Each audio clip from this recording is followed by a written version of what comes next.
উত্তর কোরিয়া নাম শুনলেই বিশ্বের প্রত্যেকের মনে একটাই ছবি উঠে আসে। সেই ছবিটি হল কিম জং উন, পাগলামির চূড়ান্ত খ্যাতি অর্জন করা ব্যক্তি। বিশ্বের সবচেয়ে শক্তিশালী দেশগুলো তার সঙ্গে লড়াই করার আগে 10 বার চিন্তা করে। এর কারণ তার ক্ষেপণাস্ত্র নয়, কিন্তু তার স্বভাব। তার মধ্যে যে পাগলামি আছে তা তাকে যে কোনো স্তরে যাওয়া থেকে আটকাতে পারে না। কিন্তু তার সম্পর্কে জানার আগে আমাদের চ্যানেলটি সাবস্ক্রাইব করতে ভুলবেন না। অন্যদিকে সেই একই দেশে জনগণ ক্ষুধায় কষ্ট পাচ্ছে। তারা ইঁদুর, সাপ, পোকামাকড় ইত্যাদি খেয়ে দয়নীয় অবস্থায় আছে। একদিকে রাজা বিলাসবহুল জীবনে ডুবে আছে, অন্যদিকে তার প্রজারা নিজেদের প্রাণ বাঁচাতে বিষ গিলছে। কিন্তু কিম জং উনের কিছু যায় আসে না, কারণ তার দৃষ্টিতে জীবন মানে শুধু আনন্দ এবং বিলাসিতা। রাজা সুখে, রাজ্য জমে, এই প্রবাদটি তার জীবনের সঙ্গে ঠিক মানানসি।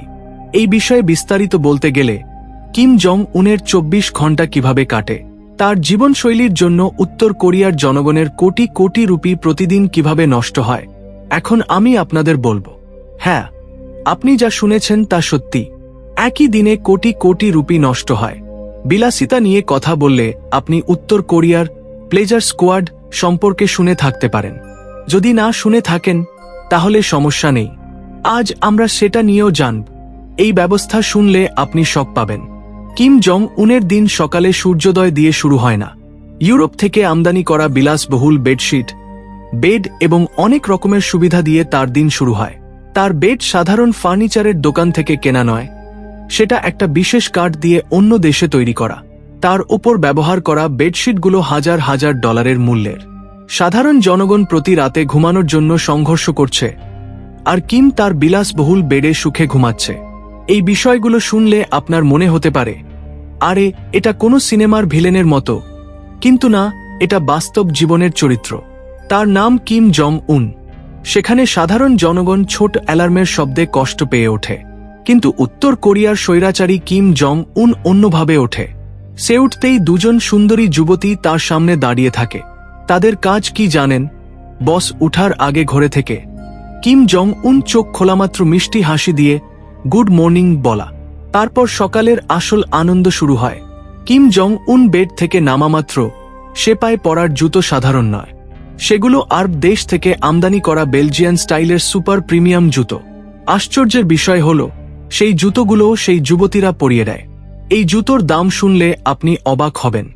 সাধারণ বেলজিয়ান জুতোর দাম 10,000 থেকে 15,000 রুপি হতে পারে, কিন্তু কিমের জন্য বিশেষভাবে ডিজাইন করা জুতোর দাম 20 লক্ষ রুপি পর্যন্ত হয়। হ্যাঁ, শুধু এক জোড়া জুতোর জন্য 20 লক্ষ রুপি, সেটাও শুধু সকালে পরার জন্য। আপনি ভাবছেন কি, জুতো ঠিক আছে, কিন্তু যুবতীরা কেন পরিয়ে দেয়? এর পিছনে একটা ছোট গল্প আছে, শুনুন। একবার এই কাজের জন্য যুবকদের নিয়োগ করা হয়েছিল, কিন্তু একদিন এক যুবক ভুল করে তার জুতো উল্টো করে পরিয়ে দিয়েছিল। তৎক্ষণাৎ কিমের রাগ আকাশ ছুঁয়ে গেল। সে তৎক্ষণাৎ সেই যুবকদের তার ঘর থেকে বার করে দিল। সেখানেই বিষয়টা থেমে যায়নি। পরের দিন সকাল থেকে সেই যুবকরা কোথাও দেখা যায়নি। তারা কোথাও কাজ করতে দেখা যায়নি বা সরকারি রেকর্ডে দেখা যায়নি। উত্তর কোরিয়ায় কোনো ভুল ক্ষমা করা হয় না বলে বলা হয়। সেই দিন সেটা প্রমাণিত হয়েছে। পুরনো কালের রাজাদের গল্প আপনি শুনে থাকতে পারেন। তাদের রাজপ্রাসাদে একটা বিশেষ জায়গা ছিল, সেটাকে অন্তঃপুর বলা হতো। সেখানে অনেক যুবতী রাখা হতো। রাজা যখন চাইতেন, যাকে চাইতেন তাকে তার কাছে ডেকে পাঠাতেন, তাদের ইচ্ছার বিরুদ্ধেও। সাধারণ মানুষ যা কল্পনা করতে পারে না তা তাদের সহ্য করতে হতো। এই বিষয়গুলো এখন শুধু ইতিহাসের বইয়ে আছে, কিন্তু দুর্ভাগ্যবশত কিছু জায়গায় এই ইতিহাস থেমে যায়নি। এর সবচেয়ে ভয়ঙ্কর উদাহরণ হল উত্তর কোরিয়ার স্বৈরাচারী কিম জং উন। বাস্তবে 20 শতাব্দী অনেক পিছনে পড়ে গেছে, কিন্তু কিম জং উন এখনো কোনো অন্য যুগে বাস করছে বলে মনে হয়। তার আনন্দের জন্য একটা গোপন ইউনিট তৈরি করা হয়েছে, সেটাকে প্লেজার স্কোয়াড বলা হয়। হ্যাঁ, এটা কোনো গুজব নয়, তার রাজপ্রাসাদের নিরাপত্তায় থাকা লোকদের থেকে বেরিয়ে আসা সত্যি। এই স্কোয়াডে নির্বাচিত যুবতীদের বয়স শুনলে মন কেঁপে ওঠে। এই যুবতীদের স্বৈরাচারীর সেবা করার জন্য বিশেষ প্রশিক্ষণ দেওয়া হয়। কিম যখন চায়, যাকে চায় তাকে তার কাছে ডেকে পাঠায়। একবার নির্বাচিত হয়ে গেলে তাদের জীবন আর কখনো আগের মতো থাকে না। তুমি ডাকা হয়েছ, এই কথাগুলো শুনলেই সেই যুবতীর জগৎ থেমে যায়। কারণ সেই রাত্রি সম্ভবত তার জীবনের সবচেয়ে লম্বা এবং ভয়ঙ্কর রাত্রি হবে বলে সে জানে। কিন্তু সমস্যা শুধু সেই যুবতী পর্যন্ত সীমাবদ্ধ নয়। স্বৈরাচারীকে কোনো কিছু একটুকু পছন্দ না হলে শুধু সেই যুবতীর জীবনই নয়, তার পুরো পরিবারের জীবনও ধ্বংস হয়ে যায়। উত্তর কোরিয়ায় ক্ষমতার বিরোধিতা করা মানে নিজের অস্তিত্ব হারানো।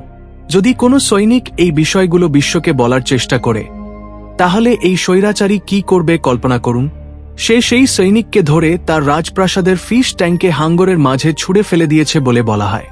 হ্যাঁ, একটা জীবিত মানুষকে হাঙ্গরের সামনে সিনেমার ভিলেনের মতো ছুঁড়ে ফেলেছে। কিন্তু এটা সিনেমা নয়, বাস্তব জীবন। এটা কিম জং উন করেছে। কিম জং উনের জীবনকে একটা বাক্যে বলতে গেলে সেটা এরকম হবে: বিলাসবহুল জীবনের জন্য ছটফট করলে ঈশ্বরও তার সিদ্ধান্তের সামনে মাথা নোলায়। তার বিলাসবহুল রাজপ্রাসাদে কাজ করা যুবতীরা শুধু সাজসজ্জা নয়, একটা বিশেষ উদ্দেশ্যে নিয়োগ করা হয়। কিমের প্রত্যেক মুড, প্রত্যেক ইচ্ছা, প্রত্যেক মুহূর্তে অংশগ্রহণ করার জন্য। সকালে সে একা স্নান করে, কিন্তু মুড ভালো থাকলে তার সঙ্গে স্নান করার জন্য যুবতীদের ডিউটি থাকে। তারা তাকে স্নান করিয়ে নরম তোয়ালে দিয়ে মুছিয়ে তারপর ড্রেস আপ করার সময় আসে। হ্যাঁ, সে যে কাপড় পরে সেগুলো সাধারণ বা সরল নয়। প্রতিদিন নতুন বিশেষ ড্রেস, যেগুলো প্রফেশনাল ডিজাইনাররা তৈরি করে, সেগুলো পরানোর কাজও সেই যুবতীদের। তারপর কিম সকালের খাবারের জন্য যায়। একটা অসাধারণ ডাইনিং টেবিল তার জন্য অপেক্ষা করছে, সেটা মিশর থেকে আমদানি করা। তার ওপর তার রাজকীয় পছন্দ অনুসারে চকচকে প্ল্যাটিনাম প্লেট রাখা হয়। সকালের খাবারে সে সাধারণত সিদ্ধ ডিম, বিশেষ গ্রিলড ফিশ এবং তাজা জুস খায়। দুপুরের খাবারের সময় তার জন্য বিশেষ খাবার ব্যবস্থা করা হয়। হালকা খাবার, ড্রাই ফ্রুটস, স্বাস্থ্যের জন্য ভালো খাবার এবং একটা বিশেষ রকমের চকোলেট তার মেনুতে থাকে। সেখানে সবকিছু তার মুড অনুসারে নির্ধারিত হয়। খাবারের পর অন্তত 2 থেকে 3 ঘন্টা ঘুম তার দৈনন্দিন রুটিনের অংশ। যদি ভুল করে কেউ তার ঘুমের সময় ডিস্টার্ব করে, তাহলে তাদের খুব কঠিন শাস্তি দেওয়া হয়। বিকেলে সে উঠার পর আবার শিডিউল শুরু হয়। কিছু অফিসিয়াল মিটিং, শিডিউল এবং কখনো বিশেষ প্রোগ্রামে অংশগ্রহণ। কিন্তু আসল বিষয় হল, এগুলোও সেই শিডিউলের অংশ। কারণ যদি তার পথে বা কোনো প্রোগ্রামে বা ভিডিও ফুটেজে কোনো যুবতী তার পছন্দ হয়, তাহলে গল্প বদলে যায়। তখন একটাই লক্ষ্য, সেই যুবতীকে রাজপ্রাসাদে নিয়ে আসা। প্রথমে রাজা সেখানে থাকা অফিসারদের সিগন্যাল দেয়। তারপর সেই যুবতীর সংক্রান্ত পুরো ডেটা সংগ্রহ করা হয়। সেই যুবতীর পরিবারকে সরকারি চাকরির অফার দেওয়া হয়।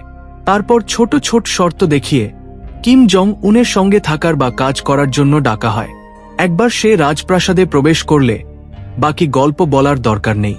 উত্তর কোরিয়ায় কিম জং উনকে শুধু নেতা হিসেবে নয়, একটা জীবিত ঈশ্বর হিসেবেও বিবেচনা করা হয়। তার প্রজাদের মনে তার আদেশগুলো আদেশ নয়, আশীর্বাদ। এই চিন্তা গভীরভাবে গেড়ে বসেছে। তার সুখী দেশের সবচেয়ে বড় দায়িত্ব। জনগণ তা বিশ্বাস করে। কিন্তু যুবতীদের ক্ষেত্রে পরিস্থিতি অনেক আলাদা। তাদের জন্য কিম জং উনের সুখ একটা অব্যক্ত আদেশ, সেটা প্রত্যাখ্যান করা অসম্ভব এবং অসুরক্ষিত। সেখানে সমাজে এই ধারণা ছড়িয়ে আছে, দেশের নেতা যদি কাউকে তার কাছে ডেকে পাঠান, তাহলে সেটা গর্বের বিষয়, প্রশ্ন করার কারণ নয়। কিন্তু সত্যি হলো, এই গর্বের পিছনে একটা অন্ধকার আছে। এটা সাধারণ মানুষ কল্পনা করতে পারে না এমন চাপ। যদি এক যুবতীকে কিম জং উনের কাছে আসার আদেশ আসে আর সে প্রত্যাখ্যান করে, তাহলে সেটা সম্ভবত তার শেষ কথা হবে। না বলা সেখানে শুধু প্রত্যাখ্যান নয়, সরাসরি নিজের জীবনকে অস্বীকার করা। তাই সেখানে না বলার অপশনই নেই। সেখানে যুবতীরা সব জানে, তবুও তারা চুপ করে থাকে। কারণ সেখানে কথা বললে তাদের যে দাম দিতে হবে সেটা খুব ভারী। তাই তারা চুপ করে থাকাই ভালো বলে মনে করে।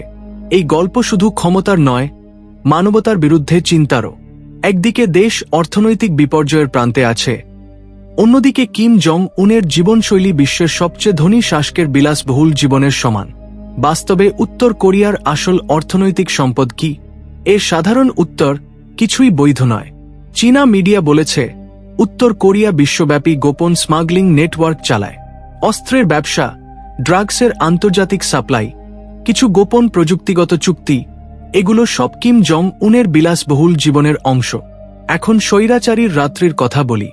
চীনা মিডিয়া রিপোর্ট অনুসারে কিম জং উন প্রতি বছর শুধু ওয়াইন আমদানির জন্য $30 মিলিয়ন খরচ করে, অর্থাৎ ভারতীয় মুদ্রায় বছরে 50 কোটি রুপির বেশি শুধু ওয়াইনে নষ্ট করে।